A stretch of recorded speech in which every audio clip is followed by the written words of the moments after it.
श्री सीतारामचंद्राभ्यां नमः। श्रीमद् वाल्मीकीय रामायण अरण्यकांड प्रथमः सर्ग। पहला सर्ग। श्री राम, लक्ष्मण और सीता का तापसों के आश्रम मंडल में सत्कार। दंडकारण्य नामक महान वन में प्रवेश करके मन को वश में रखने वाले दुर्जय वीर श्री राम ने तपस्वी मुनियों के बहुत से आश्रम देखे। 1. वहाँ कुश और वल्कल वस्त्र फैले हुए थे। वह आश्रम मंडल ऋषियों की ब्रह्म विद्या के अभ्यास से प्रकट हुए विलक्षण तेज से व्याप्त था, इसलिए आकाश में प्रकाशित होने वाले दुर्दर्श सूर्य मंडल की भांति वो भूतलप उद्दीप्त हो रहा था। राक्षस आदि के लिए उसकी ओर देखना भी कठिन था। 2. वो आश्रम समुदाय सभी प्राणियों को शरण देने वाला था। उसका आंगन सदा झाड़ने बुहारने से स्वच्छ बना रहता था। वहाँ बहुत से वन्य पशु भरे रहते थे और पक्षियों के समुदाय भी उसे सब ओर से घेरे रहते थे। 3. वहाँ का प्रदेश इतना मनोरम था कि वहाँ अप्सराएं प्रतिदिन आकर नृत्य करती थी। उस स्थान के प्रति उनके मन में बड़े आदर का भाव था।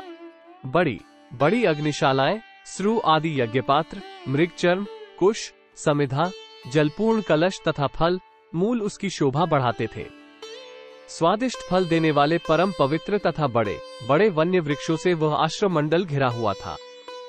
4, 5. बलिवैश्वदेव और होम से पूजित वो पवित्र आश्रम समूह वेद मंत्रों के पाठ की ध्वनि से गूंजता रहता था। कमल पुष्पों से सुशोभित पुष्करिणी उस स्थान की शोभा बढ़ाती थी तथा वहाँ और भी बहुत से फूल सब ओर बिखरे हुए थे। 6.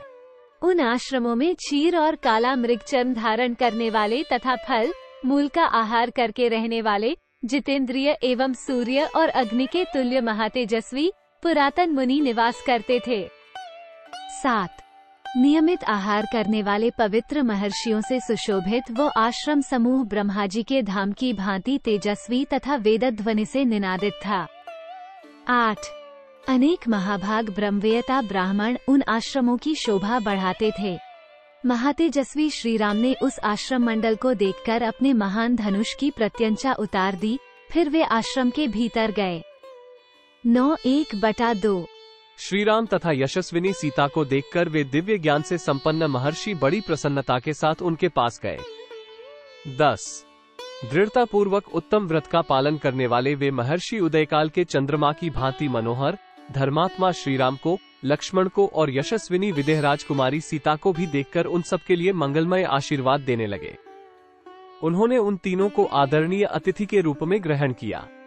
11-12.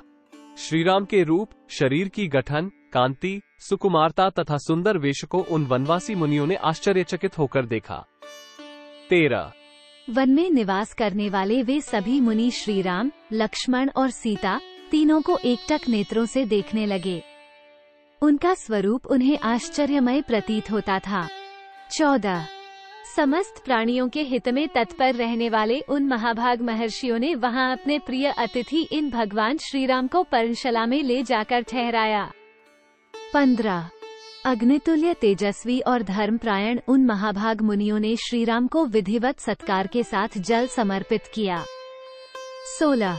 फिर बड़ी प्रसन्नता के साथ मंगल सूचक आशीर्वाद देते हुए उन महात्मा श्रीराम को उन्होंने फल, मूल और फूल आदि के साथ सारा आश्रम भी समर्पित कर दिया। 17. सब कुछ निवेदन करके वे धर्मज्ञ मुनि हाथ जोड़कर बोले, रघुनंदन, दंड धारण करने वाला राजा, धर्म का पालक, महायशस्वी, इस जन समुदाय को शरण देने वाला माननीय, पूजनीय और सबका गुरु है। इस भूतलप इंद्र आदि लोकपालों का ही चौथा अंश होने के कारण वो प्रजा की रक्षा करता है, अतः राजा सबसे वंदित होता तथा उत्तम एवं रमणीय भोगों का उपभोग करता है। जब साधारण राजा की यह स्थिति है, तब आपके लिए तो क्या कहना है। आप तो साक्षात भगवान हैं। 18:1-9. हम आपके राज्य में निवास करते हैं, अतः आपको हमारी रक्षा करनी चाहिए। आप नगर में रहें या वन में, हम लोगों के राजा ही हैं। आप समस्त जनसमुदाय के शासक एवं पालक हैं। 20. राजन, हमने जीव मात्र को दंड देना छोड़ दिया है, क्रोध और इंद्रियों को जीत लिया है। अब तपस्या ही हमारा धन है। जैसे माता गर्भस्थ बालक की रक्षा करती है, उसी प्रकार आपको सदा सब तरह से हमारी रक्षा करनी चाहिए। 21. ऐसा कहकर उन तपस्वी मुनियों ने वन में उत्पन्न होने वाले फल, मूल, फूल तथा अन्य अनेक प्रकार के आहारों से लक्ष्मण और सीता सहित भगवान श्री रामचंद्र जी का सत्कार किया। 22। इनके सिवा दूसरे अग्नितुल्य तेजस्वी तथा न्याययुक्त बर्ताव वाले सिद्ध तापसों ने भी सर्वेश्वर भगवान श्री राम को यथोचित रूप से तृप्त किया। 23। इत्यार्षे श्रीमद् रामायणे वाल्मीकि आदिकाव्ये कांडे प्रथमः सर्ग। इस प्रकार श्री वाल्मीकि निर्मित आश्रामायण आदिकाव्य के अरण्यकांड में पहला सर्ग पूरा हुआ। 1।